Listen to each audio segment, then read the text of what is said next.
ada 3 jenis pengalaman yang disebut sadar.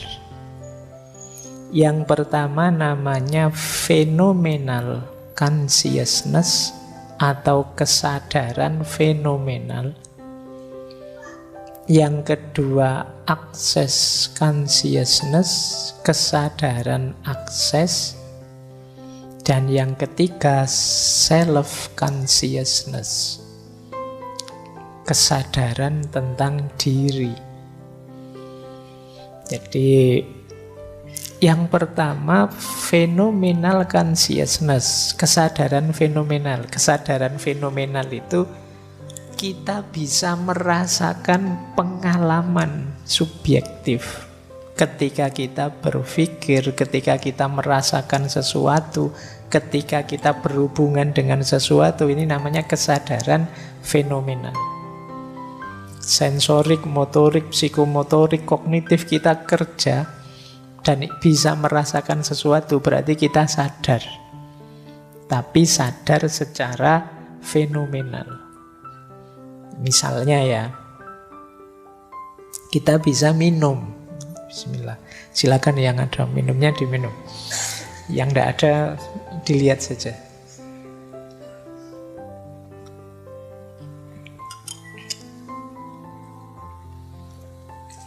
Nah, secara sensorik kita bisa merasakan, minumannya manis. Suka saya senang yang manis-manis. Selain minuman juga saya suka yang manis-manis. Nah, suka atau tidak suka itu emosi. Jadi manis itu sensorik, suka atau tidak suka itu emosi. Kemudian pasti tadi diberi banyak gula, itu kan kesimpulan pikiran. Kita bisa seperti itu berarti kita sadar. Tapi kalau ditanya, Pak, tadi minum rasanya gimana, Pak? Lupa ya, kayak gimana ya tadi rasanya, kok enggak ingat saya, berarti enggak sadar. Nah, ini namanya kesadaran fenomenal. Jangan-jangan ini kelihatan simpel, tapi mungkin sebagian besar pengalaman kita mengalir begitu saja tanpa kita sadari. Ayo kalian tadi berangkat ke sini misalnya, ketemu berapa motor misalnya.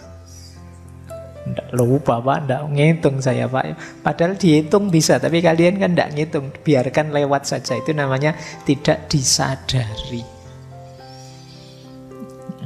Ya, ketika kalian kesini tadi sudah berapa orang di masjid, ya nggak ngitung Pak, pokoknya banyak gitu saja. Ini secara fenomenal kita tidak secara serius ingin menyadarinya.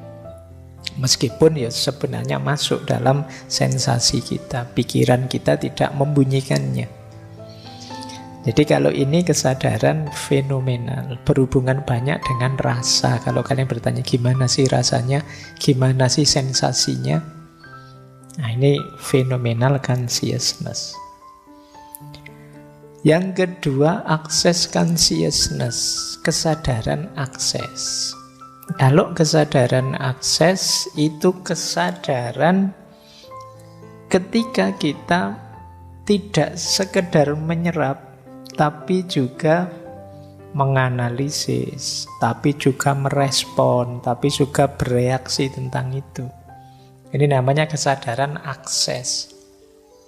Jadi pikiran, kata-kata, atau tindakan sebagai respon terhadap hasil serapan kita itu access consciousness. Berarti memang sadar.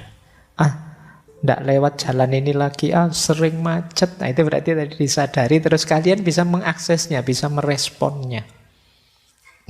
Baik dengan pikiran maupun dengan tindakan, bahkan mungkin dengan kata-kata. Ada orang yang fenomenalnya bagus, tapi aksesnya tidak. Jadi dia tidak berdaya merespon, tidak berdaya, tidak bisa memikirkannya, menganalisisnya. Ini jenis kedua. Ada lagi yang ketiga, kalau ini balik lagi ke dalam membaca diri kita. Kesadaran diri itu, aku itu loh kok suka minuman yang manis ya. Padahal kata dokter tidak sehat loh. Terus kita berpikir tentang diri kita, itu namanya self-consciousness. Jadi yang disebut sadar itu bisa phenomenal consciousness, bisa access consciousness, bisa self-consciousness. Ini jenis pengalamannya. Saya lanjutkan, kalau informasi. Nah, inilah cirinya kita benar-benar sadar. Jadi kalau teman-teman ingin menguji saya ini sadar beneran atau tidak, coba lihat 7 aspek ini. Ini konsep ini disebut 7 aspek kesadaran. Dari yang paling fisik sampai yang lebih dalam. Nah, sekarang kita lihat, kita termasuk orang yang sadar apa tidak.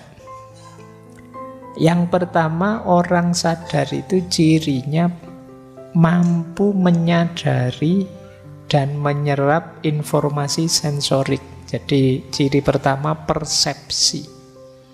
Mata bisa melihat, kemudian telinga bisa mendengar, kemudian hidung bisa,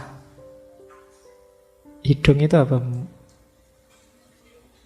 Mencium ya. Kamu kalau ciuman pakai hidung?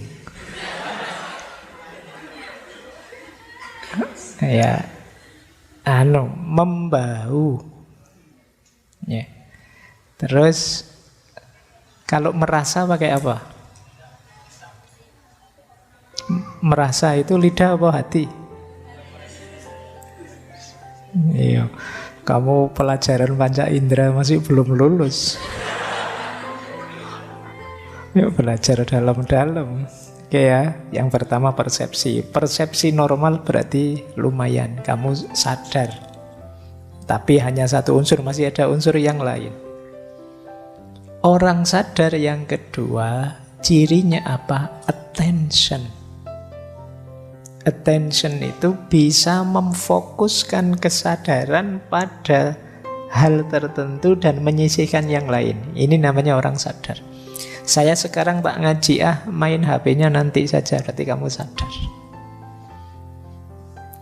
Jadi saya sekarang tak makan dulu, nanti saja main gamenya. Nah, ini namanya bisa melakukan attention. Berarti kamu benar-benar sadar. Ada loh orang itu yang sulit untuk fokus, tidak bisa melakukan sesuatu secara penuh perhatian. Nah, orang yang kesadaran penuh itu bisa attention, bisa memfokuskan target kesadaran pada objek tertentu. Nah, yang kedua, intention. Intention itu bisa punya target, punya intensi, bisa punya maksud. Kalau situasi kayak gini enaknya harusnya kita ngapain ya? Jadi ada maksud yang bisa kita lihat, berarti memang sadar. Kalau kita tidak sadar, kita tidak mungkin punya keinginan ini, keinginan itu. Jadi tidak apa-apa kalau kamu punya teman cerewet, aku pengen ini, aku pengen itu. Ya, alhamdulillah, meskipun tidak keturutan, yang penting temanku masih sadar. Jadi dia tidak pingsan, tidak tidur, ya dia masih sadar, alhamdulillah. Nah, ini intention namanya. Mampu punya keinginan. Kemudian yang keempat, self-awareness. Mampu mengenali dirinya. Kalau temanmu sering bilang begini, itu kan kamu, kalau aku begini, berarti dia punya self-awareness.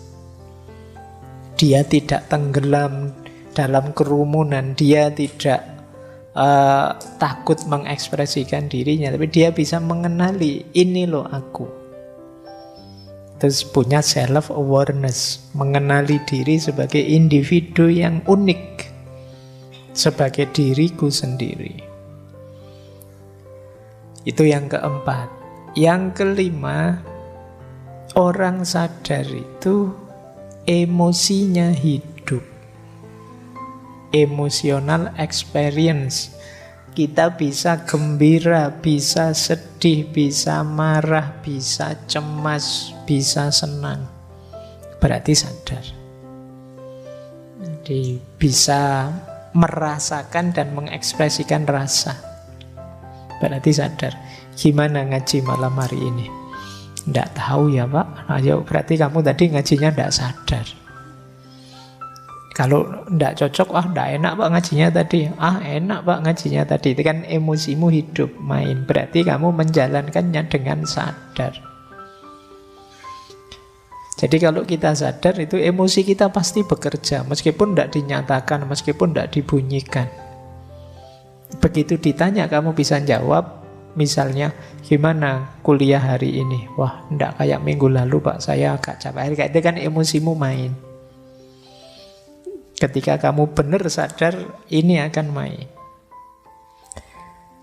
Kemudian ciri lagi yang keenam, orang sadar itu volition. Volition itu bisa membuat keputusan sendiri secara sadar. Saya ingin tidur saja malam hari ini, sampai besok pagi jam 7 misalnya. Itu volition. Bisa memutuskan sendiri, mengambil tindakan sendiri. Sesuai nilai yang menurut kita benar. Alah, daripada nonton TV, tidak ada yang bagus main game bosen pegang HP, ngapain juga tidak ada yang WA. Misalnya, tidur aja deh. Itu kan keputusan kita sendiri, itu menunjukkan kita sadar, namanya volition. Dan yang terakhir, orang sadar itu cirinya metacognition. Metacognition itu bisa memikirkan pikirannya. Itu benar-benar sadar sudah. Aku tadi kok mikir yang aneh-aneh gitu ya. Itu kan memikirkan pikiran. Itu kamu sangat sadar itu berarti. Kok bisa-bisanya membayangkan yang aneh-aneh gitu ya tadi ya. Itu memikirkan pikiranmu sendiri. Ini namanya metacognition. Menunjukkan ya memang kita sadar sih. Bisa mengenali diri kita sampai ke level pengenalan itu sendiri. Jadi ayo dicek ya, teman-teman punya ciri 7 itu apa enggak? Kalau punya, alhamdulillah sadar. Kalau Pak banyak yang hilang Pak, saatnya disadarkan. Orang yang tidak punya 7 itu berarti tidak sadar. Orang yang tidak sadar tidak menikmati hidupnya. Mungkin ada banyak hal menarik, hal nikmat, hal luar biasa, tapi kamu lewatkan begitu saja. Maka hiduplah dengan sadar, dengan yakzon tadi. Biar apa? Biar bisa menikmati hidup. Apa sih Pak gunanya menikmati hidup? Biar kita bisa bersyukur. Nah, kuncinya kan nanti di situ.